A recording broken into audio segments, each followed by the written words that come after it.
Ladies and gentlemen, you're going to hear Vice President Joe Biden, in his own words, talk about gleefully talk about, admit, state without a problem, brag, boast. You're going to hear the former vice president basically state exactly what Democrats are accusing Trump of doing.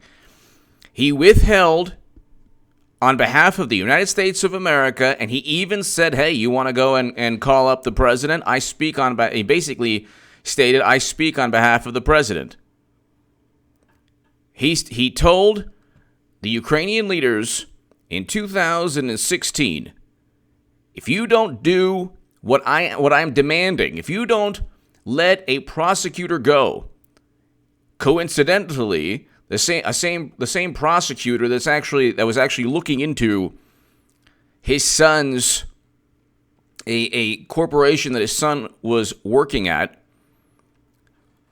a corporation his son was on the board of. If you don't let this man go, you're not going to get $1 billion from the United States of America. So this is before we get to the actual. You can hear him in terms of audio, obviously, on this channel.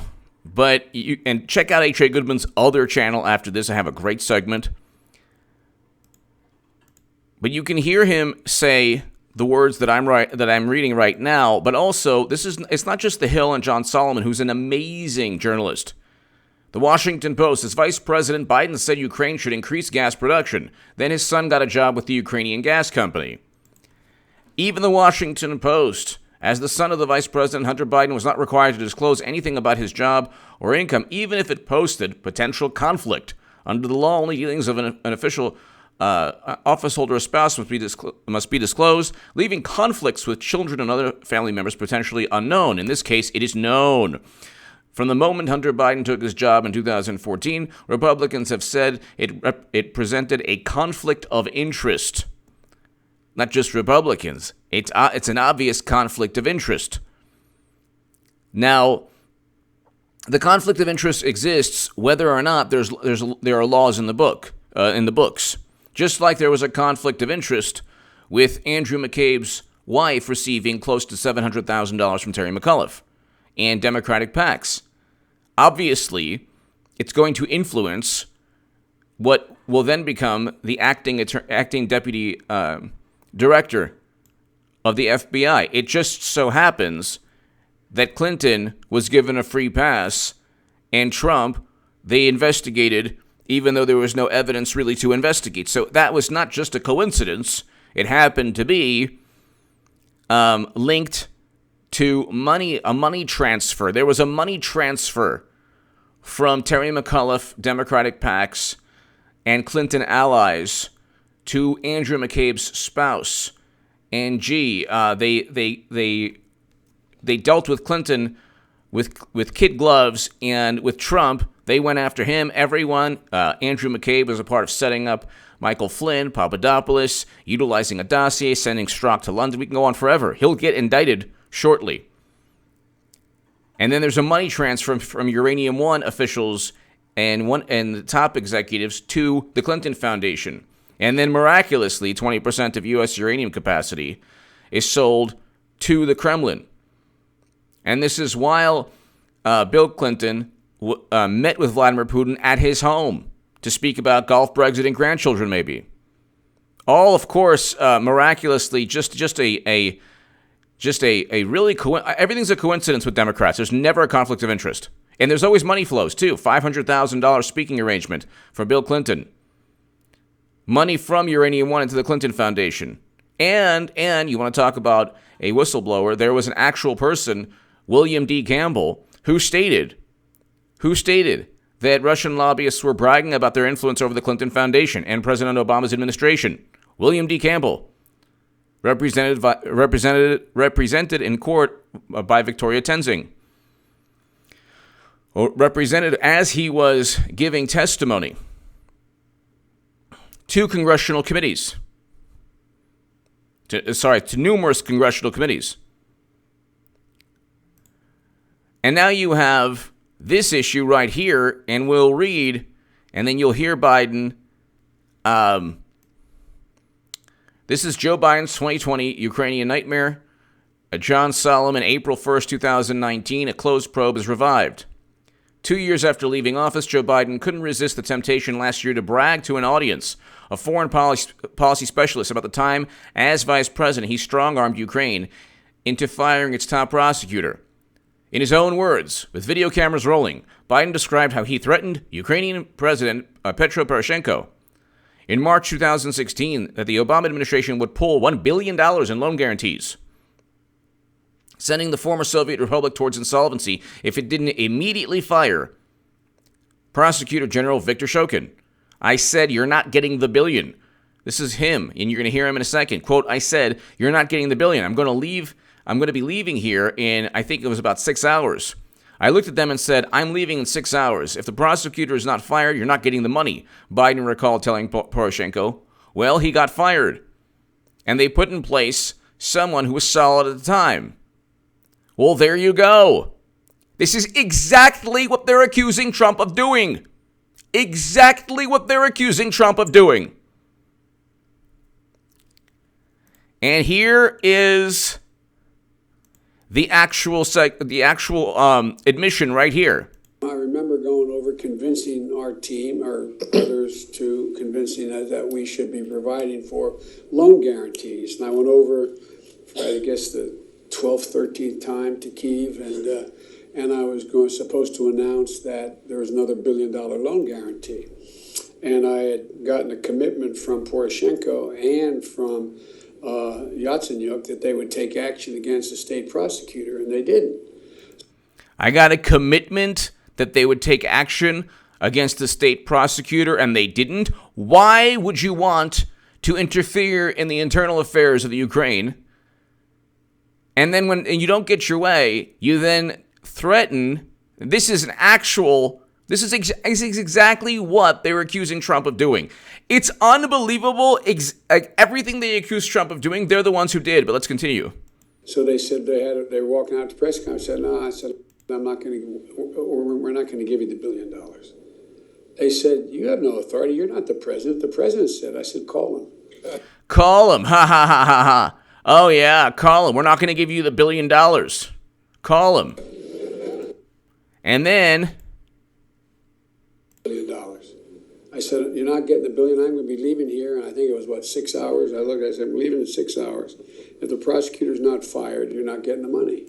If the prosecutor's not fired, you're not getting the money. Why would Biden want to fire a prosecutor in the Ukraine? I said, I'm leaving in 6 hours. If the prosecutor's not fired, you're not getting the money. Could you imagine if Trump, now they have this courageous person within the intelligence community, and I love they say community. It's not a community. It's like the top officials, that's it.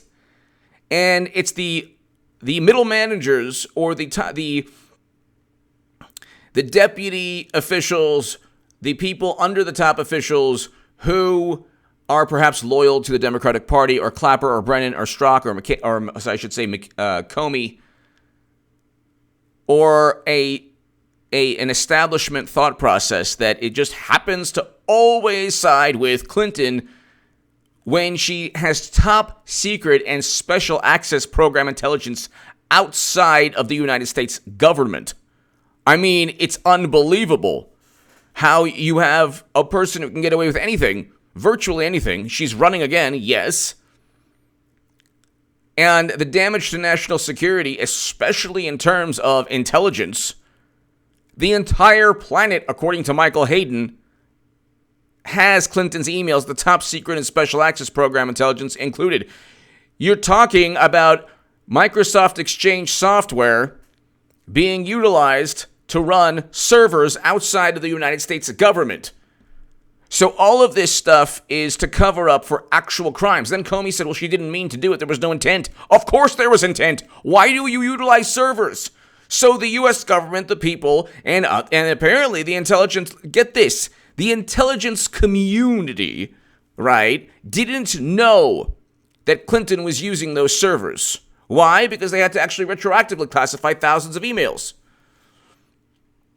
But let's continue. I mean, what Clinton did, it's absurd. The entire planet. Why would Russia hack the DNC and not Clinton's server with top secret intelligence and the names of identities, the identities of people within the intelligence community?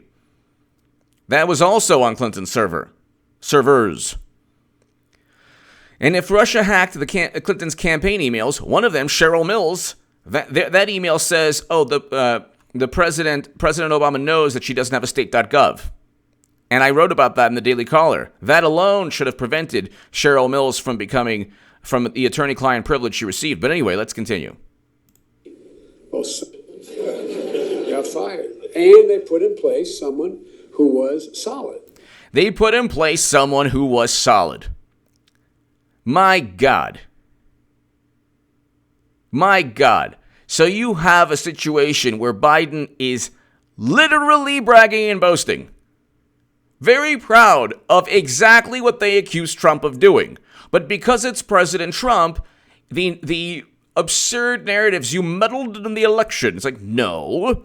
The issue here is that this prosecutor was looking into a company that Biden's son happened to be a top official at. So interviews with half a dozen senior Ukrainian officials confirmed Biden's account.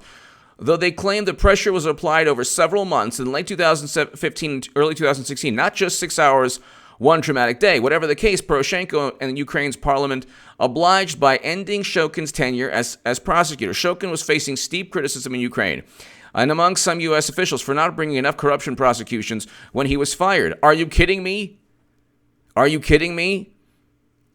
But Ukrainian officials tell me there was one crucial piece of information that Biden must have known. The prosecutor who got fired was leading a wide-ranging probe into the natural gas firm that employed Biden's younger son, Hunter, as a board member. Let's say there was no conflict of interest. It is still apparently illegal and wrong for the vice president or the president to threaten to remove U.S. assistance, in this case, in terms of $1 billion, from the Ukraine.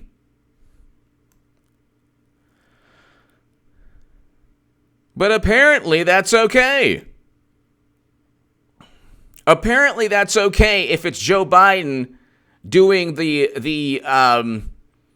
strong-arming the foreign official. On behalf of the United States of America, if Joe Biden says you're not getting the $1 billion unless you do what we say, unless you fire a prosecutor that happens to be investigating a wide-ranging corruption probe into the company corporation where my son is a board member of, then you're not getting $1 billion. And it really doesn't matter. Let's say the fact there was no conflict of interest. Wait, I thought it's wrong to make that type of open-ended threat. Oh, that's right. It's only wrong if Trump does it. Because Biden literally bragged about what they're accusing Trump of doing. Then you want to talk about election interference, Ukrainian embassy confirms DNC contractor solicited Trump dirt in 2016. John Solomon, May 2nd, 2019, The Hill.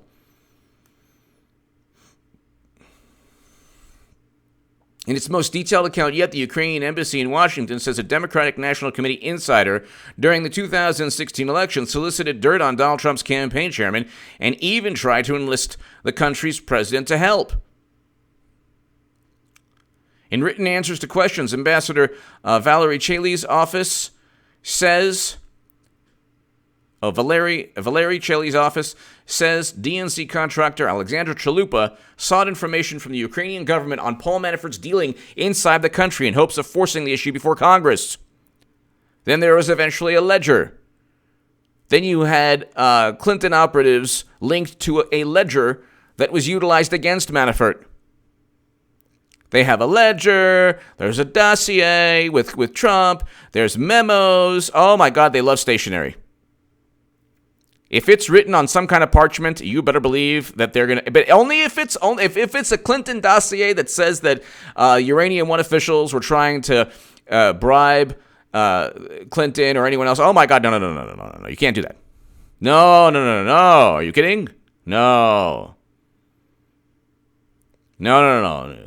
Suddenly, the piece of paper is meaningless when it hurts Democrats. Quote, the embassy got to know Ms. Chalupa because of her arrangement with Ukrainian and other diasporas, with Ukrainian and other diasporas in Washington, D.C. Okay, so then Chaley says at the time of the context, the embassy knew Chalupa as Ukrainian American activist and learned only of her ties to later of her ties to the DNC.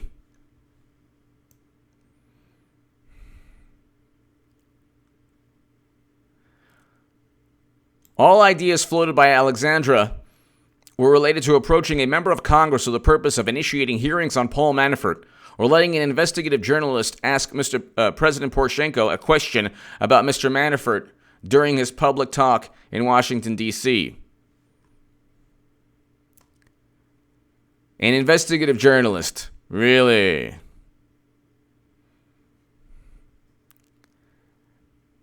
And then you have... I mean, is there any coincidence that you have a Steele dossier, a Manafort ledger, all of these things that the wonderful intelligence community, who just happened to allow Clinton to utilize servers outside the U.S. and a graft machine called the Clinton Foundation?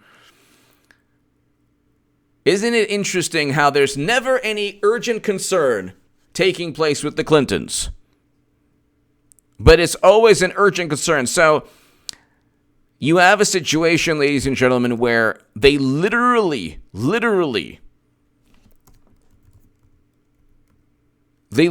do exactly what they accuse Trump of doing. And it's like, it's okay for them. It's okay for them. It's not a problem. Ladies and gentlemen, give me your thoughts below. Check out H.A. Goodman's other channel right now. You have, I'll just read you the admission again. It's, quote, I said, you're not getting the billion. I'm going to be leaving it here in, I think it was about 6 hours. I looked at them and said, I'm leaving in 6 hours. If the prosecutor's not fired, you're not getting the money. Why is it wrong for President Trump, to find out if Biden did this for personal reasons, or if Biden actually, if the Obama administration actually did this through Biden? Don't Democrats want to find out if Biden engaged in the same behavior that they're accusing Trump of engaging in? Because he literally stated he did that. He bragged about it. You heard him, and this was a Council on Foreign Relations speech where he admitted this. Apparently, they don't care if Biden actually does and admits and boasts and brags about what they're accusing Trump of doing. Give me your thoughts below. Thank you so very much for your support, ladies and gentlemen. If you want to support my voice long term, my Patreon is below. And share. Check out H.A. Goodman's other channel right now. And I'm starting a sports channel. So if you're into sports, sign up or subscribe to that one. Thank you so very much. That's below in the pinned comment. Thank you.